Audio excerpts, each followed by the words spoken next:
Olá, estamos aqui reunidos para a nossa resenha teológica e você é o nosso convidado. E hoje, passando em revista aqui o domingo, dia 9 de junho, com vários assuntos. Estou aqui com a mesa cheia de amigos, repleta aqui de pastores. Aqui está, ao meu lado direito, o pastor Ceni Mota, pastor de missões terceira idade da nossa igreja, pastor Israel Belo, pastor titular, e aqui, pastor André Aguiar Lisboa, que foi missionário da nossa igreja na Itália por bastante tempo e hoje aqui na nossa igreja como ministro da parte de adoração e também da proclamação. E como sempre, começando bem cedo, 7 da manhã, Momentos com Cristo. Eu não pude estar, mas eu soube que o pregador, que foi o Marcos Lima, lançou muitas dúvidas. É isso mesmo, Alceni? Pois é, pastor Israel. Ele se utilizou, inclusive, desse personagem que é o principal, né, quando a gente pensa em dúvida, ícone aí dessas indagações, que foi Tomé, né? Quando Tomé, eu preciso ver ali e tal. E o Marcos procurou mostrar que as dúvidas às vezes fazem parte e que pode nos ajudar, né, no nosso crescimento, assim como aconteceu com Tomé, que, né, teve esse crescimento no seu relacionamento com Deus através de uma dúvida. E você tem inúmeros exemplos e personagens. Você tem um dos que eu mais gosto, é o tal do Abacuque, né? Até quando, Senhor? E ele olha assim, ele começa a se questionar e não saber, né, porquê das coisas. E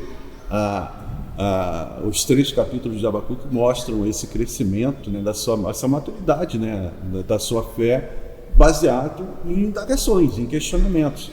Então, hoje mesmo a gente estava no nosso encontro toda terça-feira de 8 às 9, Caminho da Espiritualidade.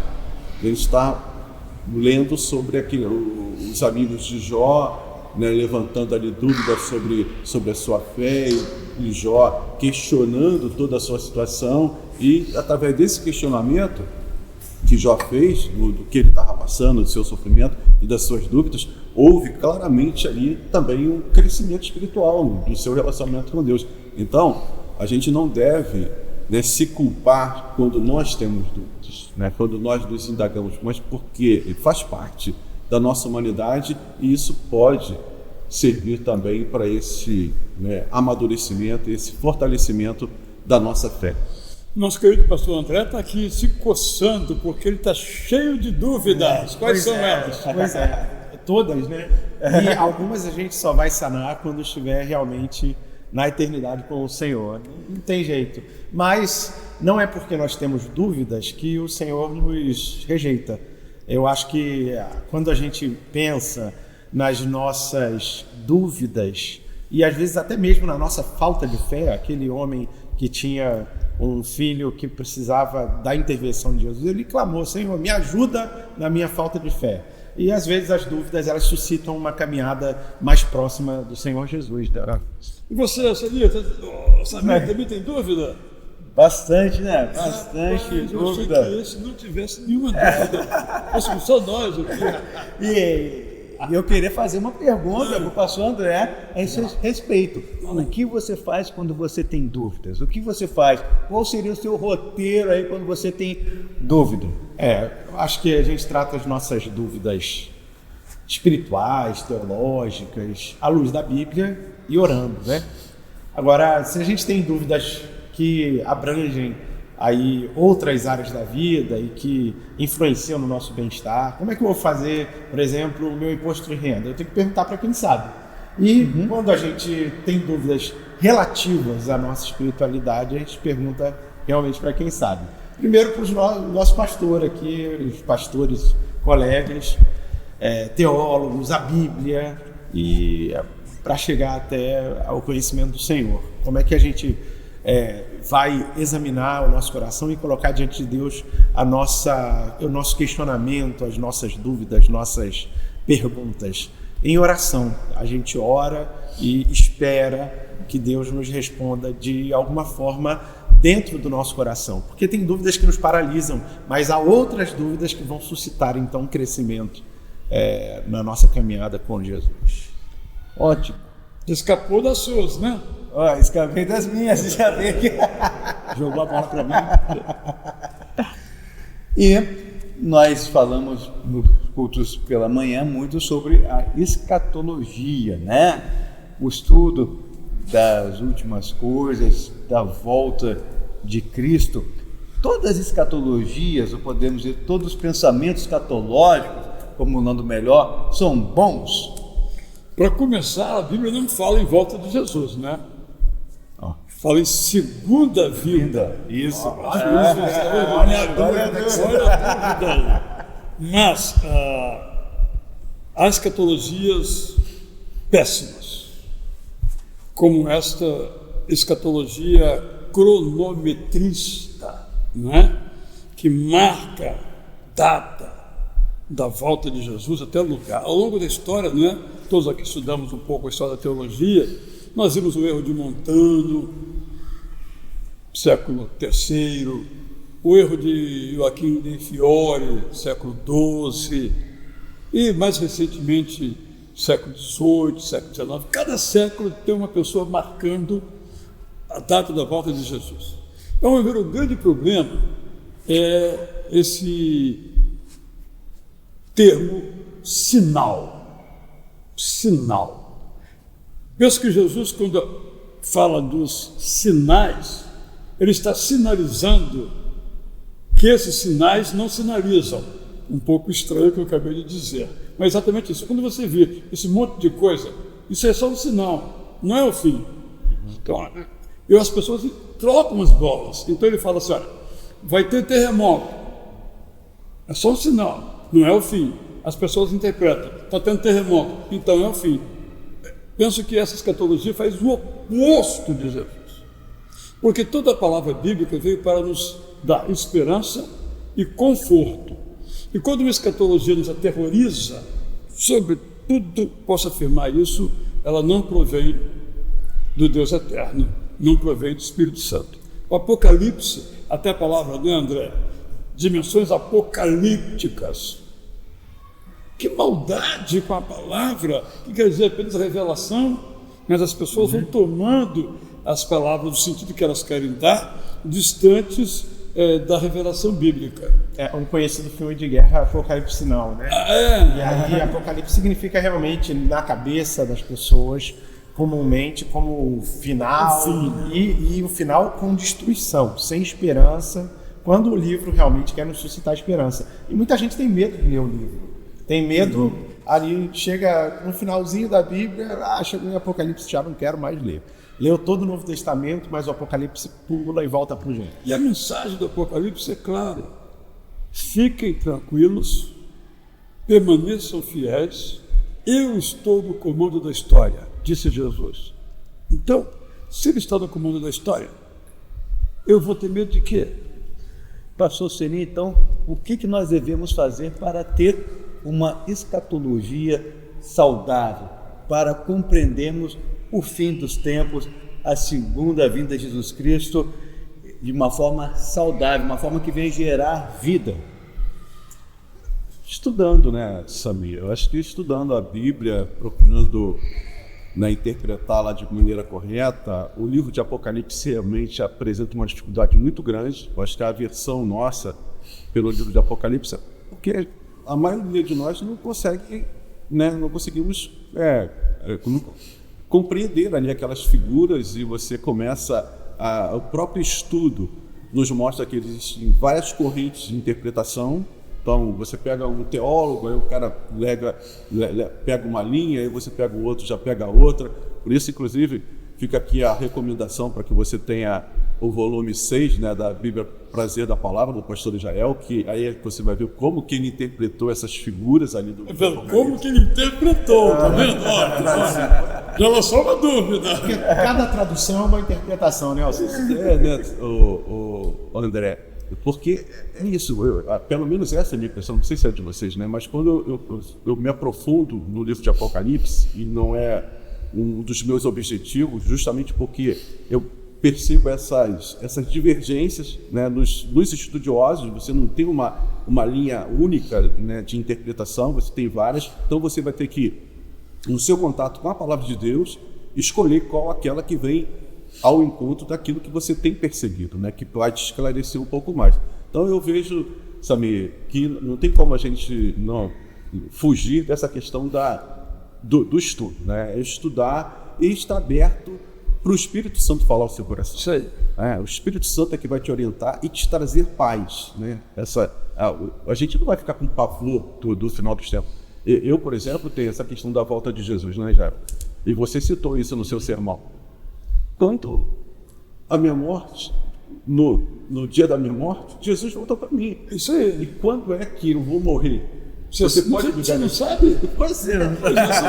Eu durmo. Você sabe a sua?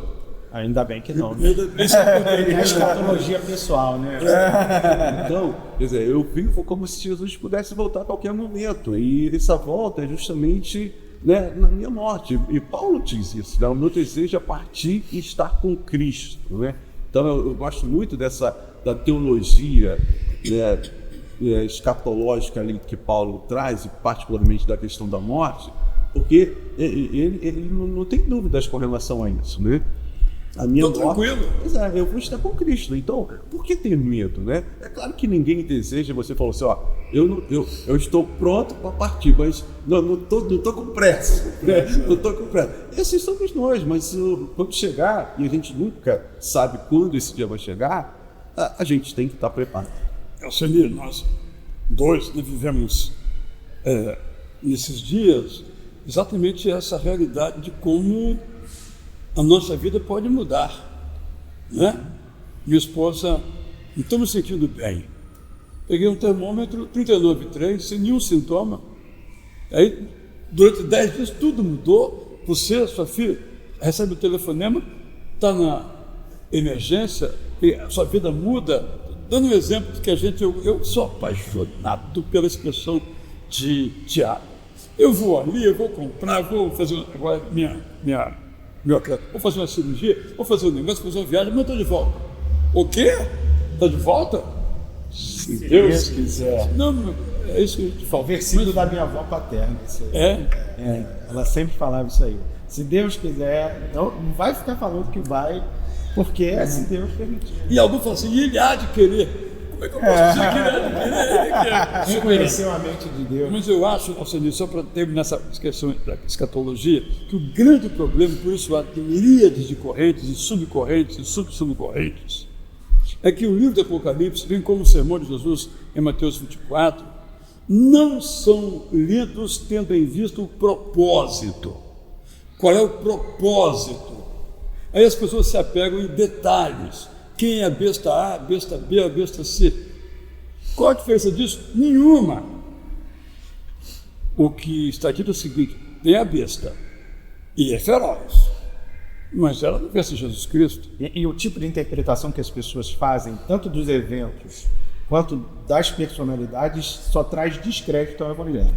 Porque você dá um chute, e aí deu o chute e falou, a besta é o fulano de tal, uma expressão aí religiosa, qualquer, ou então a volta de Cristo.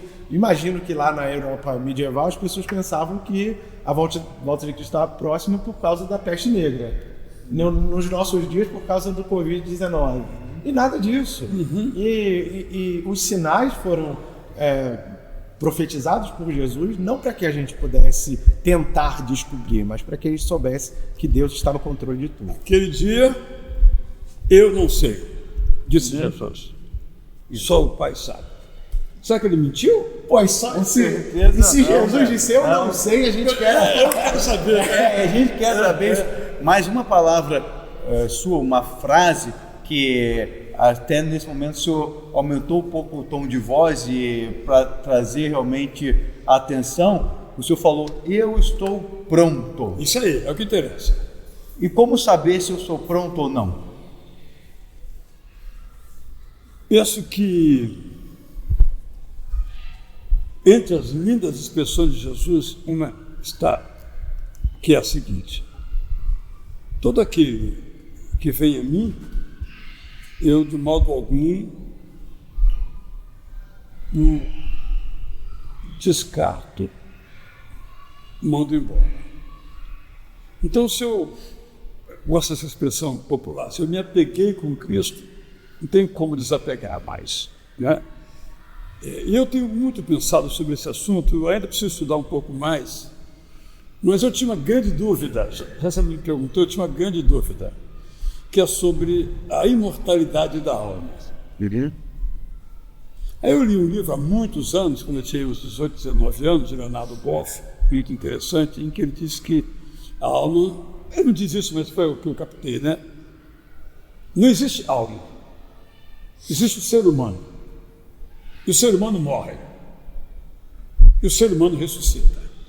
Aquilo me marcou, mas aquilo ficou martelando durante 30, 40 anos na minha mente. E depois outros autores que eu li, como Oscar Cullmann. Então eu entendo que o conceito de imortalidade não é bíblico. O conceito bíblico é de eternidade. O apóstolo Paulo diz então que quando nós morremos, nós somos revestidos ou vestidos de novo da imortalidade ou da eternidade. Bem, mas quando é que nós nos revestimos da eternidade? É quando recebemos a Cristo como Salvador. Então, eu já sou eterno nesse sentido, porque eu já estou na eternidade. A gente usa, quando eu for para a eternidade. A eternidade já está aí, né? Jesus criou o mundo na eternidade. Então, a eternidade não é o futuro, é a história se desenvolvendo. A eternidade está se desenvolvendo dentro de nós. E eu sou eterno. Tudo é passageiro, porque eu fui revestido, ao receber Jesus como Salvador, como imortal ou eterno. Então, isso é que me dá total segurança, é Jesus que nos garante, os evangelhos, depois as cartas dos apóstolos, Pedro, Paulo, Tiago, todos eles, e depois o Apocalipse. Então, eu acho que um cristão que realmente está apegado aí com Cristo, está tranquilo, feliz da vida, agora e para sempre. Por isso estou pronto. Essa expressão, né, que Jesus, próprio Senhor diz, quem tem filho tem a vida.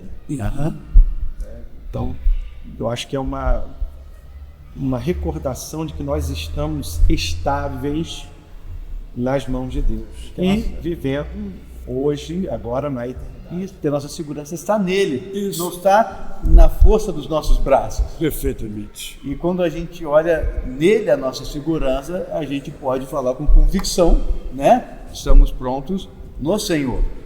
E as nossas famílias também no Senhor precisam estar, né, com essa convicção, com essa certeza. E nós falamos bastante sobre família no culto do conhecimento, às 17 horas, tendo uma presença, uma figura muito especial, muito querida, pastor Chácara Júnior, né?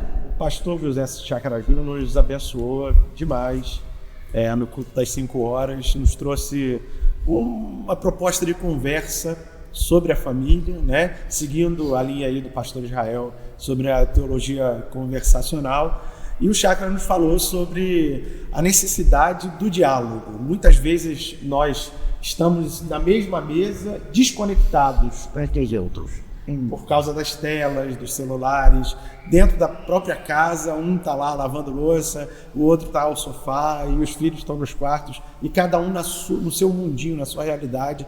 E o Chácara nos chamou para que possamos voltar os nossos olhos para dentro das nossas casas. Essa tecnologia que tem essa missão de encurtar distâncias, muitas vezes nos separa, né? E aí o Chácara nos lembrou que precisamos, mais uma vez, meditar naquilo que Deus nos chamou para ser. É óbvio que nenhum de nós aqui vai viver num mundo irreal ou ter expectativas altas, irreais demais, mas ele disse, faça o que você puder para ter diálogo com o seu cônjuge, com os seus filhos, para chamá-los à oração, para ter momentos nos quais você vai se lembrar com a sua família da bondade de Deus. E foi muito rica a experiência que o pastor José Chácara Júnior nos trouxe. Depois ele respondeu algumas perguntas das pessoas que participaram. E é óbvio, nós muitas vezes erramos o alvo, não porque não saibamos como fazer, mas às vezes com aquele intuito de fazer tudo perfeito, desistimos, né? Porque a gente vai apontar para a perfeição, mas nem sempre vai sair perfeito. E ter expectativas reais sobre quais são as possibilidades do diálogo dentro da família e colocá-las em prática. Eu entendi isso da mensagem que ele nos trouxe às 5 horas da tarde, que mais importante do que fazer tudo certinho é colocar em prática aquilo que pode ser feito para que haja diálogo no meio da família. André, preciso fazer uma pergunta. E é uma pergunta aí pessoal. Você tem 3 meninas, né? Eu já senti que essa pergunta é pessoal, não para vocês, para ele. Entendeu? Pode ser autobiográfico. Porque eu aprendo muito com o André. Na verdade, eu tenho o André em alta conta por vários motivos e também porque eu tenho uma menina. Ele tem 3, eu admiro bastante e gêmeas. Eu já errei em 3 vezes mais do que você. Aprenda com meus erros. Não tenho tão saciente para te falar, mas quero falar. André, como você busca, então, nessa dinâmica familiar, as meninas estudando, você e essa esposa trabalhando, como você busca o tempo do diálogo? Porque são tantas coisas, né, que acontecem na casa. E as meninas também, cada uma já buscando aptidão para uma coisa, para outra coisa, que nem eu recebo vídeos maravilhosos da sua primogênita, ensinando italiano, já estou aprendendo italiano com ela. Então, como você faz para ter o diálogo, a harmonia e o tempo junto? Pronto. Então, cada uma das filhas é diferente, né? Mesmo as gêmeas que nasceram no mesmo útero, na mesma chocada ali, elas vieram diferentes, elas são diferentes como pessoas. E têm necessidades diferentes. Cada filho é um filho. E ainda que nós queiramos refletir a nossa personalidade, nosso caráter sobre nossos filhos, elas têm seu próprio caráter e vão entender as coisas de forma distinta. Então, eu penso que tem o tempo da família ao redor da mesa, que é o tempo comunitário ali, nós 5, eu, a Glaucia, as 3 meninas, mas tem o tempo também que é individualizado, sair, chamar, Beatriz, hoje tomar um sorvete, vamos com a menina ver uma roupa nova, e essa coisa toda. Eu sou uma pessoa muito fechada, eu acho que todo homem é um pouco fechado em relação a essa questão do diálogo, mas as meninas precisam dos pais. E você é pai de menino. Já estou aprendendo mais um pouco aqui. E eu acho que eu falho muito nesse sentido, mas tenho tentado me corrigir para que seja uma pessoa mais presente. Acho que o pastor Chácara, no domingo, às 5 horas, nos chamou a atenção sobre isso. O que pode ser feito? Não só assim, ter aquelas expectativas irreais, mas o que eu posso fazer hoje com meu filho? Chamá-lo para fazer um omelete lá na cozinha? Beleza, é o que eu tenho em casa. Talvez eu não tenha o dinheiro para levá-lo no shopping e fazer o que ele quer, mas eu quero ter um tempo de qualidade, nem que seja meia horinha ali no sábado, para estar conversando, abrindo o coração, falando das minhas dúvidas, ouvindo também as delas. Essa questão do ideal e do real. Muitas vezes nós procuramos o ideal, mas não temos como ter o ideal, nós temos ali o real. Eu lembro que sobre isso, uns 10 anos atrás, eu falava muito a questão do ideal e do real. E como trazer para a minha realidade algo que pode ser cada vez mais perto do ideal, mas porque às vezes a gente fica esperando o ideal. O ideal é que a gente venha ter a refeição todo mundo junto, sem o celular, aquele momento, todos os dias, com a refeição que todo mundo gosta, mas muitas vezes não é o ideal. E aí, como que a gente consegue buscar? Falando sobre uma coisa muito prática, que é o culto doméstico, né? Glaucia estava lembrando. O avô da Glaucia é o pastor Davi Gonte. Ela estava lembrando. Meu avô fazia culto doméstico todo dia e meu pai contava, Marques, pai da Glaucia, que se alguém tivesse pressa em sair da mesa, ele estendia o culto por mais 2 horas. Já pensou? Hoje em dia, é difícil, gente, fazer isso. Todos os dias com 3 crianças, é muito complicado. Acho que mesmo os pais que estão aqui participando conosco, os avós, é muito, né? Mas se nós apontarmos ali, nosso alvo estiver em fazer 1 ou 2 cultos domésticos por semana, que diferença e que seja um momento realmente de diálogo, de oração, de afeto, de ensinar uma parte da Bíblia, de memorizar. Em casa eles têm muito isso, né? Eu e as meninas criamos umas musiquinhas para a gente memorizar a Bíblia. E aí cada versículo que a gente aprende tem Qual uma versão? Na versão antiga, na versão prazer da palavra. O André gosta da versão corrigida. Você também. Essa é boa, corrigida. Eu fui numa igreja. Corrigida. Eu fui numa igreja bem, digamos, contemporânea. Rapaz. E a leitura era corrigida com voz. Eu fiquei escandalizado. Minha preferida. Excelente, nada contra não.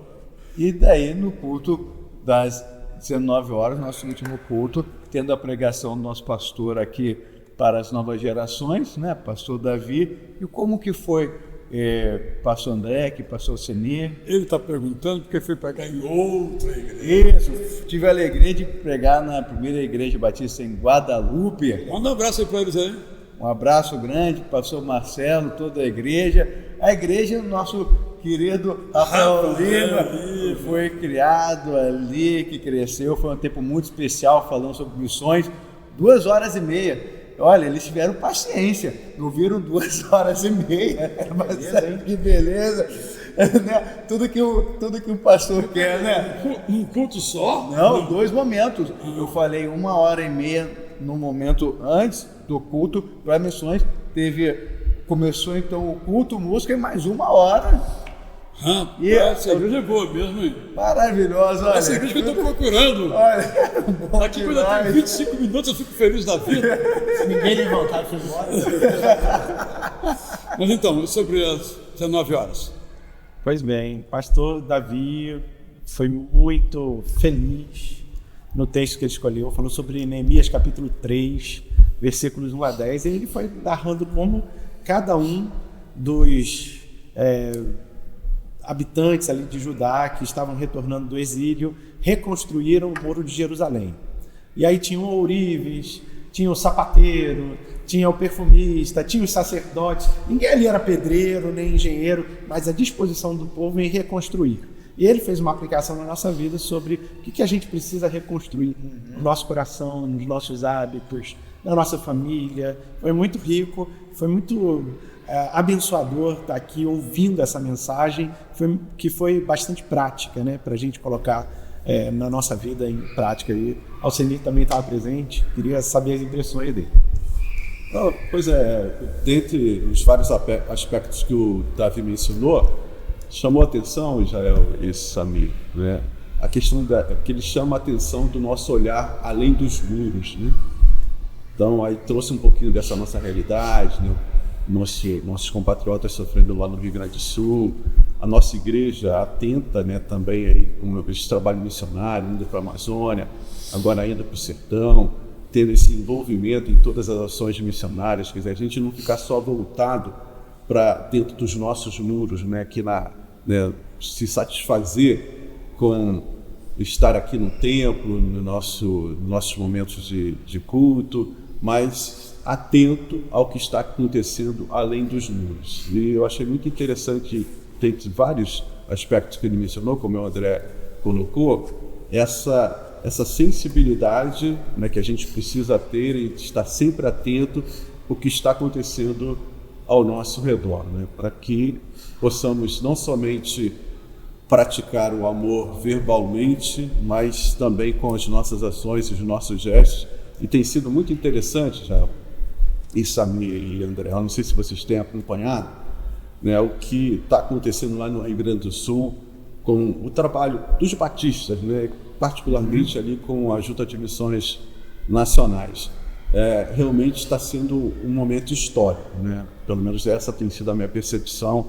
O envolvimento ali da denominação, eu acho que vai ficar marcado.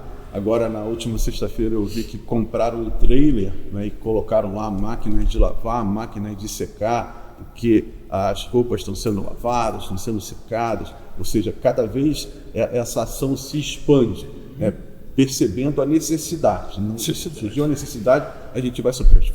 Foi mais de 300 mil que foi empreendido ali nesse trailer. Agora já surgiu já a necessidade de ter uma carreta para o Rio Grande do Sul. Então as duas estão lá, inclusive marcando, né, as pessoas passam e veem aquele carreta lá no shopping e no outro local. Então provavelmente uma dessas carretas não vai para o Nordeste, vai ficar lá, e o Brandão já lançou a campanha para a compra da terceira carreta, já começou lá no... e é isso, então é esse olhar, né, que está além da nossa religiosidade, é ver e poder praticar, colocar em ação esse amor que a gente tanto fala nessa meio. Porque Deus é amor e a igreja, e às vezes a gente não consegue materializar isso. E é interessante como o povo gaúcho tem sentido isso. Teve uma entrevista e teve uma fala de uma gaúcha que você nos trouxe aqui, a fala que me impactou. Pode repetir, por favor? Aquilo ali realmente foi marcante, né?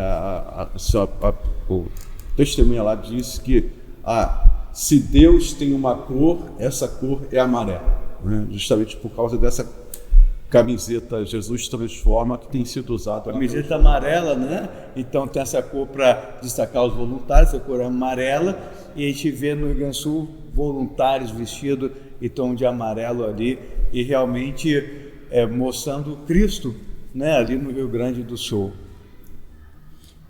Eu quero terminar aqui e mandar um abraço para a irmã Joeni, que está hospitalizada. No mesmo hospital, na mesma coluna, embora 2 andares acima, em que estava a minha esposa Rita, né? Então, eu quero mandar um abraço para ela, seu marido, toda a sua família, dizer que logo, logo, assim esperamos, vai sair daí, tá bem? Abraço. Amém. Amém. Termina ainda não, deixa eu falar uma coisa. Sim, com certeza. Vamos aproveitar a sua presença aí. Teve um fato que para mim ficou muito marcante, que domingo foi o vestibular da UERJ, aqui na nossa cidade, a Universidade Estadual do Rio de Janeiro. E muitos adolescentes e jovens da nossa igreja foram fazer essa prova.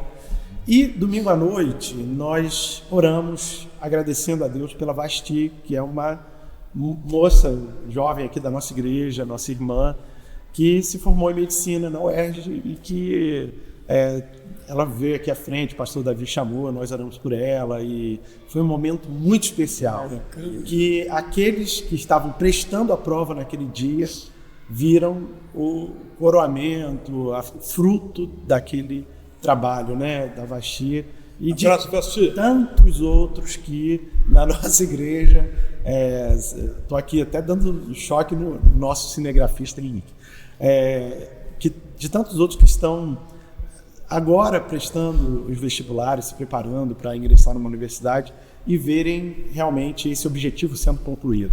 Então foi muito bonito, muito significativo essa vitória sendo celebrada aqui na igreja. Que maravilha! E ver a Vasti, que ela é muito atuante aqui na igreja, muito atuante aqui com a juventude e cursando medicina, que é um curso difícil, puxado, e atuante em primeiro lugar o reino de Deus, e todas as outras coisas serão acrescentadas. Isso é precioso. São atuantes que vai agora, no final de junho, lá para a Amazônia já colocar isso. Olha que bênção! Formação que ela teve aí. Que bênção! Então, agora, nos despedindo, vamos nos despedir com uma oração, pastor André. Vamos orar. Obrigado, Senhor, por esses momentos aqui. Obrigado pelo domingo que passamos juntos, e que ele seja apenas o prenúncio de uma semana abençoada para todos os que fazem parte de nossa igreja, para que possamos também abençoar o mundo. Em nome de Jesus. Amém. Amém.